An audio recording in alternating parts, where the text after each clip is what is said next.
ఏంట్రా విశేషాలు? ఏముంటాయిరా, ఈ మధ్యకాలంలో చూస్తాను మనలో స్టూడెంట్స్ అందరూ కూడా మందు సిగరెట్లు ఇవన్నీ కూడా చేస్తున్నారు. ఎంత చిన్న వయసులో అలా పాడైపోతున్నారు. ఈ విషయం మన తల్లిదండ్రులు తెలిస్తే ఎంత బాధపడతారా? నువ్వు ఇప్పుడే చూసావురా, కానీ ఇంతకు ముందు వాళ్ళు అప్పుడప్పుడు అమ్మాయిలతో ఏబిసిడి ఎఫ్లే. అవునా? మరి ఈ విషయం ఎవరికి కూడా తెలీదా? ఎవరు పట్టించుకోవట్లేదా? అనుకుంటారా, ఎవరి పనుల్లో వాళ్ళు బిజీగా కాలం గడుపుతున్నారు. అంతెందుకు, నువ్వున్నావు, బాగా పై చదువులు చదువుకున్నావు, రేపో మాపో జాబ్ వచ్చింది కాబట్టి బెంగళూరు వెళ్ళిపోతున్నావు. ఇలా తలో దారిలో ఎవరి దారిలో వాళ్ళు వెళ్ళిపోతున్నారా.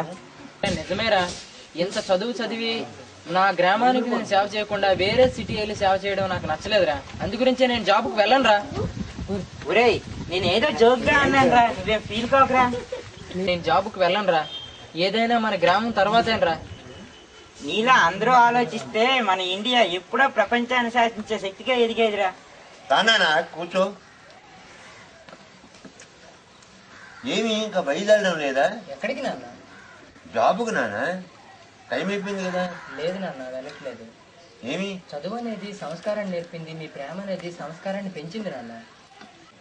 నీవు ఏది చెప్తున్నావో నాకు అర్థం కావడం లేదు. చాలా మంది స్టూడెంట్స్ అందరూ కూడా పాడైపోతున్నారు నాన్న. వాళ్ళందరినీ ఎలాగైనా మార్చాలి. అందుగురించి నేను ఇక్కడే ఉంటాను నాన్న. చక్కగా చదువుకున్నావు, మంచి జాబ్ వచ్చింది, హాయిగా ఉండకుండా నీకెందుకురా? లేదు నాన్నగారు, చదువు అనేది డబ్బులు సంపాదించడానికే కాదు నాన్నగారు. చదువు అనేది 10 మందికి కూడా ఉపయోగపడాలి నాన్నగారు. అలాంటి ఉపయోగపడిన చదువు ఎందుకు నాన్నగారు?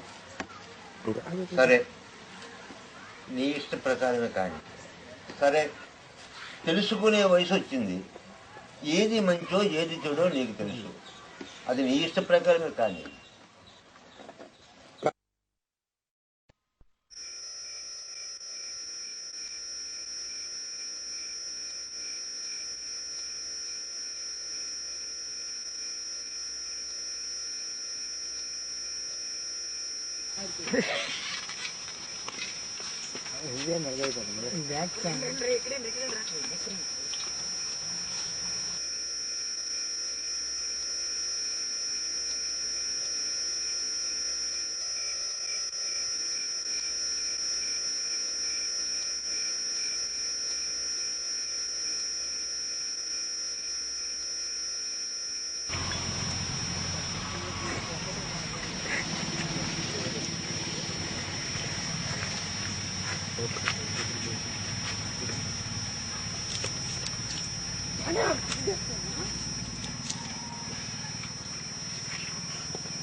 మనం బీర్ తాగుతున్నాం కదా, మన ఊర్లో యూత్ చూస్తే ఏమనుకోరా?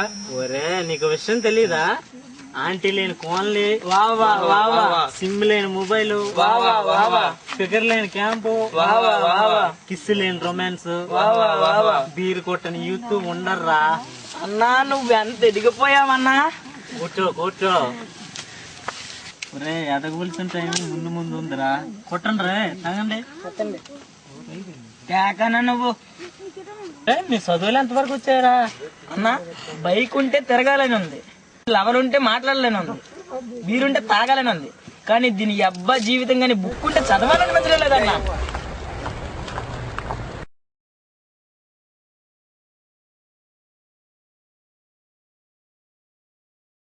నువ్వు ఇప్పుడు ఏం చెయ్యాలనుకుంటున్నావురా? నీ ఆలోచనలేవి నాకు అర్థం కావట్లేదురా. ఏం చేయాలో అర్థం కావట్లేదురా. ఏ ఆలోచన కూడా రావట్లేదురా. కానీ ఏదో ఒకటి చేయాలిరా. కానీ దానికి ఎలా ప్రారంభించాలో తెలియట్లేదురా. నువ్వు హాయిగా జాబ్ చేసుకుంటే బాగుంటుంది. నీకు జాబ్ వచ్చింది కాబట్టి బెంగళూరు వెళ్తే బాగుంటుంది. ఇంతకీ మీ గర్ల్ ఫ్రెండ్ సంగతి ఏమిట్రా? అయ్య బాబోయ్, మళ్ళీ నా